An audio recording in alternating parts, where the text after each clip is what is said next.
On va résumer Oscar et la Dame Rose de Eric Emmanuel Schmitt. On commence avec le premier chapitre. C'est une lettre qui est écrite par un petit garçon. Il se présente, il s'appelle Oscar et il a 10 ans. Et il écrit à un personnage très surprenant parce qu'en réalité il écrit à Dieu, donc son texte c'est une sorte de prière. Mais c'est très original parce que c'est un enfant qui est intelligent et qui bouscule un petit peu les certitudes en posant plein de questions. Et cet enfant, il commence par dire qu'il a mis le feu au chat, etc. Et après, il dit non, en vérité, j'ai 10 ans, mais j'ai l'air d'en avoir 7. Je m'appelle Oscar, mais les autres m'appellent Crâne d'œuf, et je vis dans un hôpital. On comprend qu'il a un cancer. Je sais pas pourquoi il a brûlé son chien et son chat. Il n'a pas brûlé son chien et son chat, il dit qu'il les a brûlés, mais il les a pas brûlés en vrai. Il dit ça pour s'inventer une autre vie, parce que sa vraie vie à l'hôpital, elle n'est pas géniale. Et son gros problème, c'est que maintenant, tout le monde est triste, parce qu'il a eu une opération, et l'opération s'est mal passée. Alors du coup, les infirmières, le docteur et tout le monde le regardent d'un air triste, parce qu'ils n'ont plus vraiment d'espoir qu'il va guérir. Et en fait, il écrit une lettre parce qu'il y a une dame qu'il appelle Mamie Rose, qui fait partie des visiteuses de malades, qui sont des dames qui ont des blouses roses, qui viennent exprès pour jouer avec les enfants pour pas qu'ils se sentent mal à l'hôpital, lui a demandé de le faire. Et cette dame, elle est très spéciale. Et il la décrit en racontant à Dieu comment elle est, et il dit qu'elle dit des gros mots, et aussi qu'elle a été catcheuse. Et des fois, elle raconte sa vie passée en tant que catcheuse. Elle dit aussi qu'elle est trop vieille pour avoir le droit d'être une visiteuse, alors qu'il ne faut pas parler de son âge.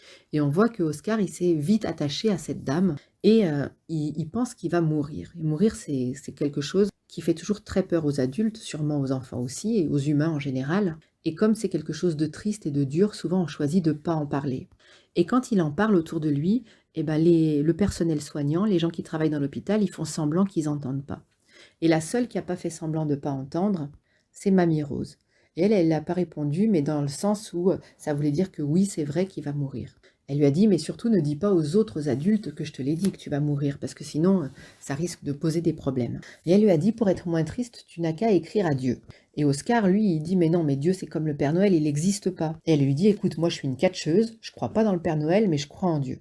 Et donc, du coup, il va trouver l'argument convaincant, et elle va lui dire d'écrire une lettre par jour. Et en ayant le droit à chaque fois de demander à Dieu quelque chose qu'il voudrait obtenir. Mais ça peut pas être, parce qu'au début il dit ok, une voiture, des jouets. Elle dit non, ça peut pas être des choses matérielles, ça doit être des choses de l'esprit, voilà. Comme par exemple du courage, savoir, etc. Et donc lui, sa première question, c'est est-ce que je vais mourir, oui ou non? Et c'est comme ça que se termine le chapitre, et il dit rayer la mention inutile, et il termine avec quelque chose qui a une petite touche d'humour de l'auteur. Il dit au fait Dieu, j'ai pas votre adresse, je sais pas à qui envoyer cette lettre. Et c'est comme ça que se termine ce premier chapitre. On a découvert les deux personnages principaux de ce livre. Fin du résumé du premier chapitre. On va résumer le deuxième chapitre de Oscar et la Dame Rose. C'est la deuxième lettre qui commence à la page 23 dans mon édition. C'est toujours une lettre qui est écrite par Oscar pour Dieu. Il commence par le remercier en lui disant « Voilà, j'ai eu ma réponse. On sait que la question qu'il avait posée, c'était de savoir si oui ou non il allait mourir. » Il raconte qu'il était en train de jouer aux échecs avec un autre petit garçon qui est aussi à l'hôpital des enfants malades, qu'ils appellent Einstein. Pas parce qu'il est plus intelligent que les autres, mais parce qu'il a une grosse tête à cause d'une maladie, mais il dit dans sa tête, il n'y a que de la rétention d'eau. Donc ils étaient en train de jouer quand quelqu'un est venu leur dire « Oscar, il y a tes parents qui se sont garés dans la cour. » Or, ses parents ne viennent que le dimanche, ils viennent que une fois par semaine parce qu'ils habitent loin, et Oscar s'est dit « Bah tiens, c'est bizarre, qu'est-ce qui se passe aujourd'hui ?» Comme il est en train de perdre aux échecs, il est parti en courant, pour aller dans sa chambre les attendre, et en même temps pour éviter de devoir perdre devant son copain.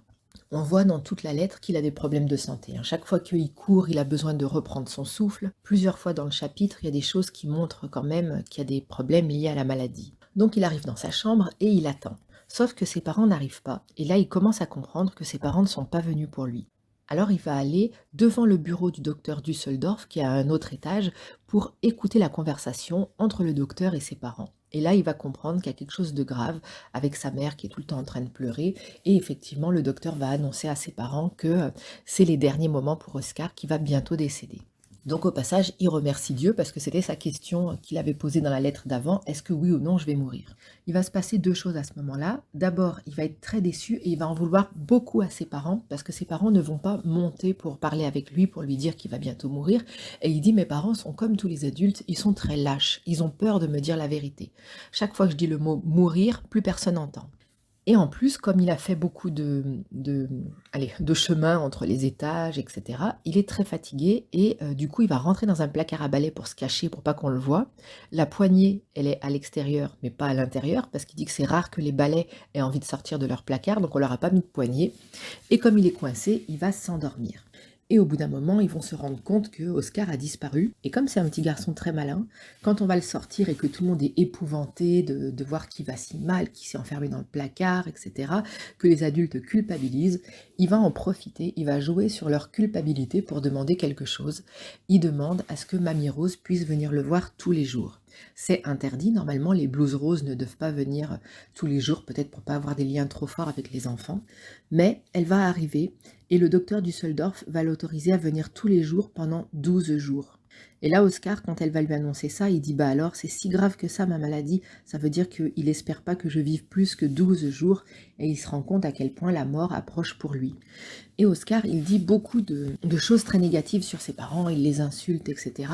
Et Mamie Rose, qui l'écoute, elle rentre un peu dans son jeu. Elle dit « Ok, c'est vrai que tes parents sont des lâches, mais c'est parce qu'ils ont peur. » Et elle finit, à la fin de la lettre, par proposer quelque chose à Oscar. Elle lui dit « Chez nous, il y a une légende selon laquelle les 12 derniers jours de l'année, on peut connaître le temps des 12 prochains mois qui vont arriver l'année suivante. Si un jour avant, le premier jour, il fait pas très beau, ça veut dire qu'en janvier, il fera pas très beau, etc. Le deuxième jour, il correspond au mois de février. Le troisième jour, il correspond au mois de mars. » Et elle lui dit « Je te propose quelque chose. On va transposer cette légende à ta situation et on va dire que chaque jour que tu passes, tu vis 10 ans de ta vie. » Et Oscar accepte de rentrer dans son jeu. On voit que c'est une façon très poétique de lui faire vivre une vie entière alors qu'il s'apprête à mourir et qu'il n'est qu'un enfant. Et il termine sa lettre en écrivant à Dieu « Donc pour les 10 premières années de ma vie, tu m'as bien fait grandir. Bon, par contre, vers midi, je devais avoir à peu près 5 ans. Là, quand même, ça m'a fait un choc quand tu m'as appris la nouvelle. Donc essaye d'être un petit peu plus doux la prochaine fois que tu as des choses à m'annoncer. » Et il va parler de son vœu de la journée, parce que Mamie Rose lui a dit que Dieu parfois peut rendre visite aux humains. Mais c'est pas une visite physique, c'est une visite en esprit. Que Dieu viendrait un petit peu se connecter avec les gens qui l'appellent. Et il dit, moi je trouve ça super cool comme concept et j'aimerais bien avoir une visite. Et il donne ses horaires. Il dit, bon je dors de telle heure à telle heure, je fais telle chose. Il dit, mais bon vu que je dors beaucoup, n'hésite pas à me réveiller si tu passes par là parce que ce serait dommage de manquer la visite juste parce que je suis endormie. Et c'est comme ça que se termine ce deuxième chapitre. On va résumer la troisième lettre du livre Oscar et la Dame Rose. Donc on se rappelle que Oscar dit qu'il vit 10 ans chaque jour. Donc il écrit sa lettre le soir, il commence par dire « Voilà, maintenant ce soir j'ai 20 ans ». Et il m'est arrivé quelque chose de compliqué, c'est la puberté. La puberté, c'est l'âge où un enfant devient un adulte. Et donc il nous raconte sa journée comme si à midi c'était le milieu, donc à midi il a 15 ans, le matin donc il a 10 ans quand il se réveille, et le soir il a 20 ans. Et il va raconter un petit peu sa vie amoureuse qui se met en place. C'est Mamie Rose toujours qui anime un petit peu ce rêve pour lui, et elle lui dit « Alors est-ce que tu es amoureux d'une fille ?» Et il lui parle de Peggy Blue, qui a une maladie qui fait que son sang, il a toujours un peu de bleu à l'intérieur parce qu'il n'est pas relié correctement au poumon. Il y a un personnage dont je n'avais pas parlé dans le résumé précédent, c'était Popcorn. Mais comme il revient, on va parler de lui vite fait. C'est un garçon qui a un problème de poids, il fait un poids énorme. Et les autres lui donnent souvent à manger parce qu'ils disent c'est pas un petit bonbon ou un petit gâteau qui va changer ça par rapport à sa taille. Et c'est le copain d'Oscar. Et donc du coup, Mamie Rose pousse Oscar à aller voir Peggy Blue pour lui déclarer son amour. Et Oscar lui dit il y a des fantômes ici, parce que souvent les enfants, ils se réveillent et ils ont mal parce que les fantômes les ont pincés. On comprend que c'est dans un hôpital, c'est des enfants qui sont malades, donc ils ont des douleurs la nuit, et ils ont inventé, c'est un livre dans lequel il y a beaucoup d'imagination, un petit peu de poésie, donc ils ont inventé que c'était des fantômes qui venaient. Et donc Mamie Rose, elle le pousse, elle lui dit « Bah t'as raison, protège Peggy pendant la nuit des fantômes ». Il dit « Mais j'ai pas le droit de sortir de ma chambre pendant la nuit ». Elle dit « C'est pas grave, les fantômes le savent pas, va voir Peggy et tu lui dis que tu resteras devant la porte pendant la nuit, comme ça les fantômes ils vont entendre ça et ils auront peur ». Donc il y va, il fait sa déclaration à Peggy, elle bat des cils, lui il est tout content, et là il y a Popcorn qui arrive et qui remplit toute la porte tellement il est grand et gros. Et il lui dit « Interdit, Peggy Blue c'est mon amoureuse, t'as qu'à être amoureux de Sandrine, une autre petite fille ». Il dit « Sauf si t'as un problème ». Et lui il dit « Non, non, non, j'ai pas de problème » parce qu'il a peur, parce que lui il se trouve pas beau. En plus on a oublié de dire, mais Mamie Rose lui a dit qu'il était très beau, parce qu'il est petit, maigre, il a une tête d'extraterrestre et en plus il est chauve. Mais bon, en tout cas, il veut pas se battre avec Popcorn, donc il s'en va et il se retrouve dans la salle de jeu avec Sandrine. Et Sandrine, elle lui parle et elle lui dit: «Je suis sûre que t'as jamais embrassé une fille».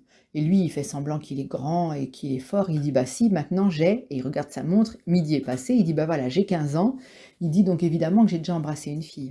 Alors elle dit: «Ah trop bien, moi j'ai jamais été embrassée par quelqu'un qui a 15 ans», donc elle veut lui faire un bisou. Mais il n'est pas du tout amoureux d'elle et il trouve qu'elle est un petit peu dégoûtante, elle est toujours en train de mâcher son chewing-gum et elle fait une bouche comme ça qui a l'air toute dégoûtante. Il a aucune envie de lui faire un bisou, mais comme tout le monde regarde, il a peur d'avoir honte et qu'on le trouve qu'il n'est pas courageux ou que c'est pas un grand. Donc il le fait quand même et à ce moment-là, elle l'attrape avec ses bras et en plus elle fait quelque chose que lui il trouve vraiment très dégoûtant. Elle lui met son chewing-gum dans la bouche à elle et lui il est tellement surpris qu'il l'avale. Et comme un malheur n'arrive jamais seul, à ce moment-là, ses parents sont derrière. Il lui demande de présenter Sandrine, lui il veut pas, il retourne dans sa chambre. On voit qu'avec ses parents, ça s'arrange pas, ils s'entendent toujours pas bien, lui il leur parle pas, il veut les faire souffrir parce qu'il dit que eux aussi le font souffrir, parce qu'ils ont tellement de chagrin qu'il a le sentiment qu'ils ont plus pitié mais qu'ils n'ont pas le même amour qu'ils avaient pour lui quand il était enfant. Il y a quand même un moment où sa mère lui fait un bisou et qu'elle lui dit qu'il l'aime et il est content qu'elle le prenne dans ses bras quand même. Est-ce qu'il avait eu sa maladie en grandissant ou est-ce qu'il l'avait toujours eu? On ne sait pas trop, ça ils le disent pas dans le livre. En tout cas, il n'a pas toujours été à l'hôpital, parce qu'on a vu qu'il dit: «Depuis que je suis toujours à l'hôpital, mes parents sont devenus bizarres». Donc il dit que chaque fois le dimanche, les après-midi, c'est des après-midi nuls, il rapporte toujours plein de cadeaux, et il passe l'après-midi à lire les notices, et il s'amuse pas très bien. Mais cette fois, ils lui ont offert un truc pour écouter de la musique, donc il est très content. Il y a une musique qu'il aime bien. Il finit par se rendormir, ses parents partent, Mamie Rose revient, et elle lui dit: «Sois un peu courageux, retourne voir Peggy Blue, et dis-lui comme tu l'aimes, c'est toi qu'elle va préférer parce que toi t'es peut-être pas le plus grand et le plus fort, mais t'es celui qui a la plus belle personnalité». Et lui il retourne voir Peggy Blue, il lui dit qu'elle est belle, qu'il n'a pas envie qu'elle se fasse opérer pour changer de couleur parce qu'il la trouve belle en bleu. Et elle est contente et elle va lui dire deux choses. Elle va lui dire qu'elle veut que ce soit lui qui surveille la porte pour les fantômes. Et la deuxième chose, elle lui demande encore un bisou. Lui, il dit qu'il commence à en avoir marre de toutes ces filles qui demandent des bisous, mais il dit: Peggy, elle au moins, c'est pas une vicieuse, elle veut juste un bisou sur la joue. Donc il lui fait un bisou et il est très heureux de lui avoir fait son petit bisou sur la joue. Il est amoureux, il est content, il rentre dans sa chambre et il dit finalement: voilà, la puberté c'est pas facile, mais quand on approche de la vingtaine, ça s'arrange. Pour ses vœux, il avait souhaité que Dieu lui rende visite et il dit qu'il n'a pas reçu la visite attendue, il était un peu déçu. Et son vœu de cette fois, il veut se marier avec Peggy Blue. Il dit à Dieu: bon, je sais pas si c'est toi qui t'occupes des mariages, mais si c'est pas le cas, tu peux me dire quelle est la personne qui s'en occupe parce que j'ai pas de temps à perdre. Et c'est comme ça que se termine la 3e lettre. On va résumer la 4e lettre du livre Oscar et la Dame Rose de Éric Emmanuel Schmitt.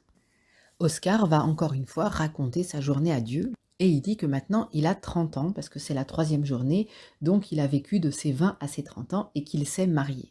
Alors qu'est-ce que c'est de se marier pour lui? On va voir. Pendant la nuit, à 1h du matin, il a entendu crier, donc il a voulu montrer qu'il était courageux parce qu'il avait dit à Peggy qu'il la protégerait contre les fantômes. Mais quand il est rentré dans la chambre de Peggy Blue, il l'a trouvée assise sur son lit, avec la bouche fermée, donc il a compris que c'était pas elle qui criait. En fait, c'était l'enfant qu'ils appellent Bacon. C'est un enfant dont on a parlé dans les chapitres précédents, qui est un grand brûlé, et c'est lui qui a mal pendant la nuit. Du coup, il va redire qu'il sent de la culpabilité parce qu'il a vraiment brûlé son chat, son chien et son poisson rouge, même s'il dit que le poisson rouge a certainement plus bouilli que brûlé. Donc on ne sait pas trop s'il a mis le feu à sa maison ou quelque chose comme ça. Donc pour en revenir à Peggy Blue, du coup elle lui a demandé s'il voulait rester dormir avec elle. Et comme ils ont dormi ensemble, Oscar considère qu'ils sont mariés. Au matin, les infirmières les trouvent ensemble dans le lit, elles commencent à se disputer entre l'infirmière de nuit et l'infirmière chef. Elles se crient l'une sur l'autre, elles crient sur Peggy, elles crient sur Oscar. Et Mamie Rose arrive et dit: écoutez, vous êtes là pour le bien des patients, vous n'êtes pas là pour le bien du règlement. Et elle accompagne Oscar dans sa chambre. On voit qu'une grande partie de la journée, il a dormi. Et chaque fois qu'il se réveille, Mamie Rose est là et lui propose quelque chose. Alors c'est un petit peu rigolo parce que il dit à Mamie Rose: on a fait des bisous mais pas avec la langue parce que Peggy, elle a peur d'avoir un bébé. Et il dit: est-ce que c'est possible ça? Et Mamie Rose, elle lui répond: ah oui, oui, c'est tout à fait possible. Alors du coup, il s'inquiète, il dit: oh là là, et comment je vais faire avec la chinoise? Alors elle va peut-être avoir un bébé. Elle lui dit: oh non, il y a peu de chance quand même. Donc on voit que ça reste quand même très enfantin et très correct. Et Mamie Rose va proposer d'inviter Peggy Blue à prendre le thé. Et ils vont prendre leur thé avec Mamie Rose qui raconte toujours des histoires de catch. Elle parle d'une une catcheuse qui se faisait remplacer chaque fois par ses sœurs, et Mamie Rose a réussi à gagner en enfermant les 2 autres sœurs dans les toilettes parce qu'elle faisait croire qu'elle était une seule personne et elle épuisait tout le monde. Mais une fois que les autres sœurs ont été enfermées, il n'y en avait plus qu'une et elle a pu gagner. Oscar se rendort, se réveille et lui propose de rendre visite à Dieu, et pour ça d'aller dans la chapelle de l'hôpital. Et quand ils s'y rendent, ils voient Jésus sur la croix. Et Oscar, il dit, bah alors, c'est quand même bizarre si on a tous les pouvoirs de se retrouver quand même à souffrir. Et Mamie Rose va lui dire, il y a 2 façons de souffrir. Il y a la souffrance physique et la souffrance morale. Elle dit, c'est sûr que quand on se prend un clou dans la main, ça fait mal. C'est la souffrance physique. Mais la souffrance morale, elle lui dit, est-ce que tu penses que Jésus, il a l'air triste sur son visage quand tu regardes la statue? Et il dit non, il n'a pas l'air triste. Et elle dit, la souffrance morale, ça dépend comment on voit les choses. Et Oscar, il dit, oui, mais il y a quand même personne qui est content de mourir. Et Mamie Rose, elle dit que si, sa mère à elle, elle était contente de mourir parce qu'elle était apaisée et elle attendait de voir la suite. Elle avait la curiosité de savoir comment ça se passe après. Et du coup, Oscar, il va être un peu plus apaisé avec l'idée de se dire qu'il va bientôt mourir. Et ça se termine avec Peggy Blue qui dit à Oscar que cette nuit, c'est elle qui viendra dormir chez lui parce que les infirmières les surveillent. Et Oscar, il est content et il promet à Peggy qu'il va pas lui faire un bisou avec la langue parce qu'il veut quand même pas qu'il se retrouve avec un enfant. Ils disent qu'ils sont trop jeunes parce qu'il n'a que 30 ans. À la fin, il va faire son vœu de la journée et Peggy doit se faire opérer le lendemain. Alors il demande que l'opération de Peggy se passe bien. Et après il dit, ah quoi que ça c'est une demande matérielle. Il dit, alors je sais pas si j'ai le droit de faire une demande matérielle puisque c'est pas quelque chose de l'esprit. Alors il change sa demande. Il dit, je veux que l'opération, quoi qu'il arrive, Peggy la vive bien son opération. Et c'est la fin de la lettre numéro 4. On va résumer la 5e lettre qui est très courte, alors on va faire un résumé rapide aussi, du livre Oscar et la Dame Rose. Donc c'est l'année de sa trentaine. Il considère qu'il a des responsabilités et c'est le jour où Peggy Blue a été opérée. Il raconte que le moment où elle est partie, il l'a vue passer dans son brancard, toute petite, toute mince, et il s'est un petit peu fâché avec Mamie Rose. Il lui a dit comment ça se fait que Dieu y permet qu'on existe. Soit il n'est pas gentil, soit il n'est pas fort. Parce que les enfants malades, c'est triste. Et Mamie Rose, elle lui a répondu, c'est comme la mort. La maladie, c'est un fait, c'est quelque chose qu'on ne peut pas éviter. Mais c'est pas forcément un malheur, parce qu'elle dit que sans eux, la vie serait moins belle s'ils n'avaient pas existé Peggy Blue et Oscar. Alors Oscar, qui est pas bête, il dit non mais on aurait pu exister et pas être malade. Et donc Mamie Rose, quand elle lui a dit qu'il fallait prendre les choses le mieux possible, il lui dit ça se voit que vous n'êtes pas malade. Et elle lui a répondu qu'est-ce que t'en sais? Alors du coup Oscar, il s'est rendu compte qu'en fait quelle couleur elle est déjà? Mamie Rose, voilà, avec Peggy Bleu et Mamie Rose, on se mélange. Donc Mamie Rose, elle peut avoir ses propres problèmes à elle aussi. Et elle est peut-être malheureuse. Alors il lui a dit, bon bah je vais vous adopter comme mon ours, parce que j'ai déjà adopté Bertrand, mon ours. Comme il était tout cassé, tout abîmé, qu'il avait plus de bouche, ses parents lui en ont apporté un autre, un nounours tout neuf. Et lui, ça l'a vexé parce qu'il s'identifiait un peu au nounours, parce que lui aussi, il est malade, il est tout abîmé. Et il s'est dit, bah, il manquerait plus qu'il fasse un petit frère tout neuf pour me remplacer. Et du coup, il s'est un petit peu attaché à cet ours abîmé et il l'a adopté. Il a dit d'ailleurs, quand il va mourir, il va tout léguer à son ours Bertrand.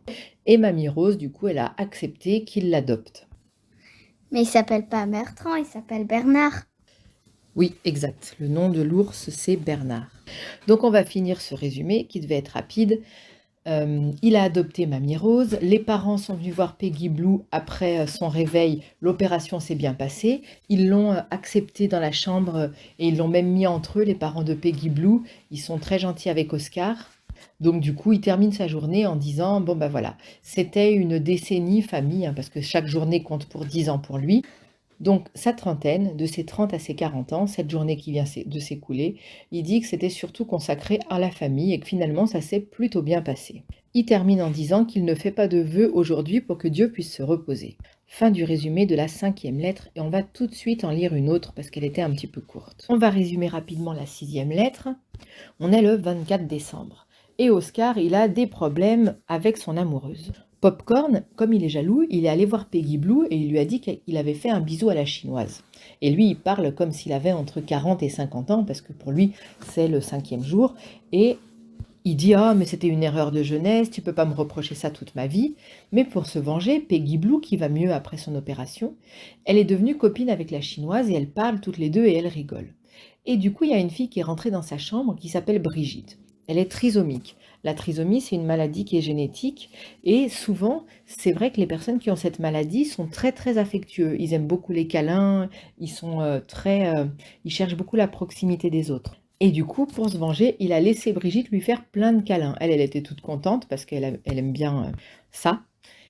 Et Einstein qui passait par là, et même s'il a de l'eau dans le cerveau, il a quand même les yeux qui voient bien clair, et il est allé le répéter à Peggy Blue. Donc du coup, maintenant, ils sont fâchés tous les deux, et Mamie Rose, pour le consoler, elle lui a dit que c'est normal, c'est la crise de la quarantaine, que ça va passer. Elle lui dit, mais toi, tu aimes qui? Il dit, moi, j'aime que Peggy Blue. Elle lui dit, dans ce cas, va lui dire que tu n'aimes qu'elle. Et il dit, tout le couloir me traite de cavaleur. Un cavaleur, ça veut dire quelqu'un qui court derrière les filles. Et il dit ça pour faire un peu de l'humour, il dit, je me fais traiter de cavaleur alors que je n'ai pas quitté ma chambre. Donc il n'a pas du tout cavalé, au sens propre du terme. Et il termine en disant, demain le 25 décembre, c'est le jour de Noël, donc ce sera ton anniversaire, tu veux quoi comme cadeau? C'est une petite blague, et le chapitre se termine comme ça. On va résumer la 7e lettre de Oscar et la Dame Rose de Éric Emmanuel Schmitt. Donc maintenant, c'est son 5e jour et il a 50 ans dans sa façon de considérer que chaque journée comporte 10 ans. Il s'est réconcilié avec Peggy Blue, ils s'entendent très bien. Elle aussi, elle lui a dit qu'elle était contente qu'ils soient réconciliés parce qu'elle n'aime que lui. Mais il se rend compte que c'est Noël et qu'il va devoir se retrouver avec ses parents. Et avec ses parents, ça ne va pas du tout. Il dit par exemple, il lui offre toujours des cadeaux nuls, qu'ils ont toujours des journées à la con, c'est le mot qu'il utilise. Par exemple, comme cadeau, un puzzle de 1500 pièces. Évidemment, il va bientôt mourir, donc il n'aura pas le temps de les faire. Ou alors une photo de lui quand il était en bonne santé. Et du coup, il va organiser sa fugue. Il le fait ça avec ses copains qui le portent et qui le cachent dans la voiture de Mamie Rose, grâce à Popcorn qui a crocheté la serrure, parce qu'il a la chance d'avoir grandi dans une cité précarisée. C'est quoi une cité précarisée? C'est un endroit, un quartier où les gens sont en général plutôt pauvres. Et donc du coup, Mamie Rose, elle prend la route. Elle ne sait pas évidemment qu'il y a Oscar, qu'ils ont glissé entre les sièges avant et les sièges arrière, comme il est tout petit, tout maigre. Elle roule à toute vitesse et elle dit des gros mots en même temps qu'elle roule. Elle a une vieille voiture qui a eu du mal à démarrer. Et lui, il dit, c'est génial, on se croirait dans un manège parce que on est remué dans tous les sens tellement elle roule de façon brutale et en plus, la voiture fait plein de bruit. Mais on voit que il est quand même en fin de vie, il s'endort sans arrêt. Déjà dans les lettres précédentes, il disait tout le temps qu'il devait dormir.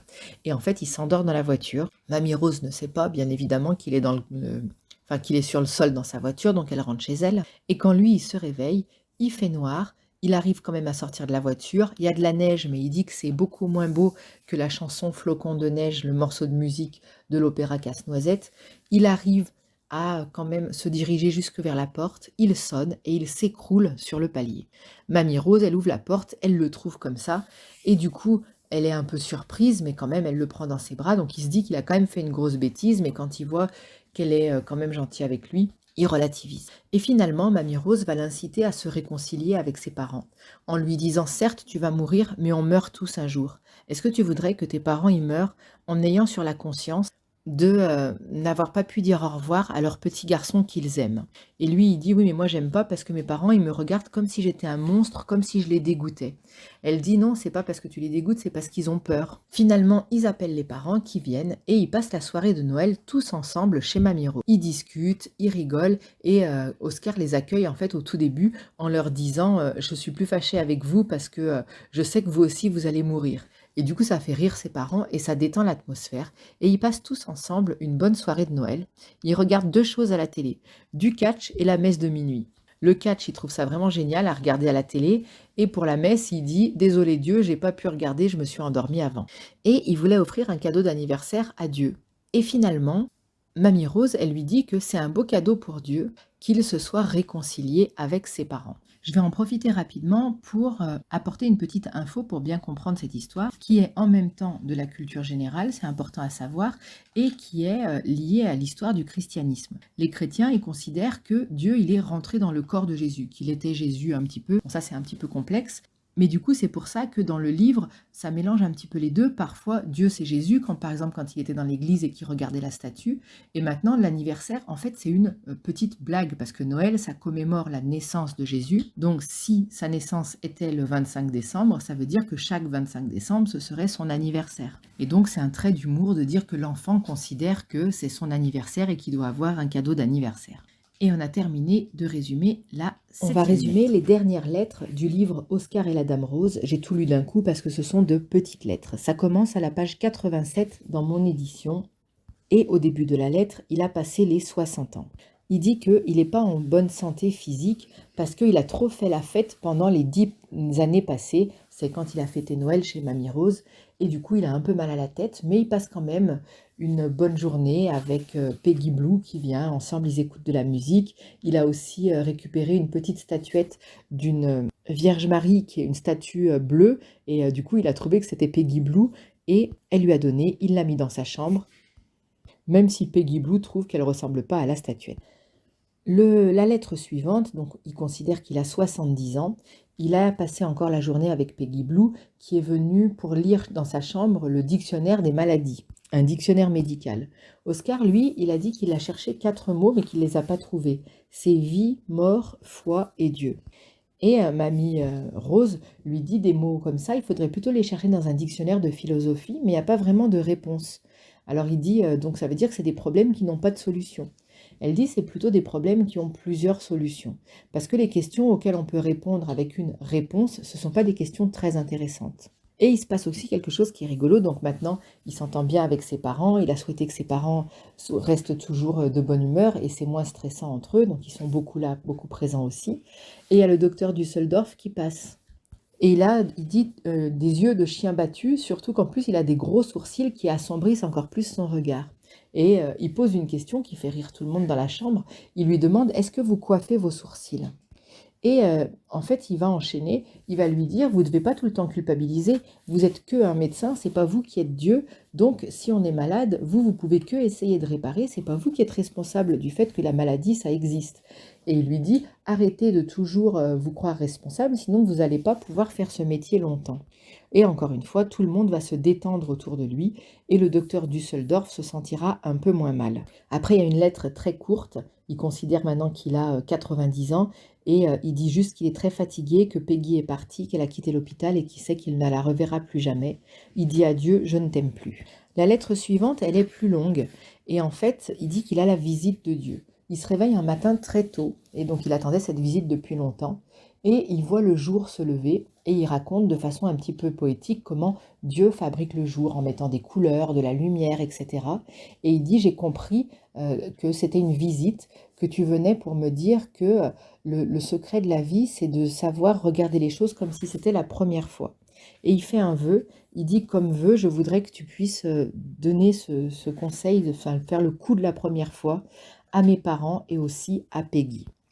Dans la lettre suivante, il a 100 ans, c'est un petit peu encore des considérations philosophiques. Il dit que la vie, c'est comme un cadeau. Au début, on est content, on croit qu'on a reçu la vie pour toujours. Après, on se rend compte qu'on n'a pas reçu la vie pour toujours, on croit que c'est un cadeau vraiment pourri.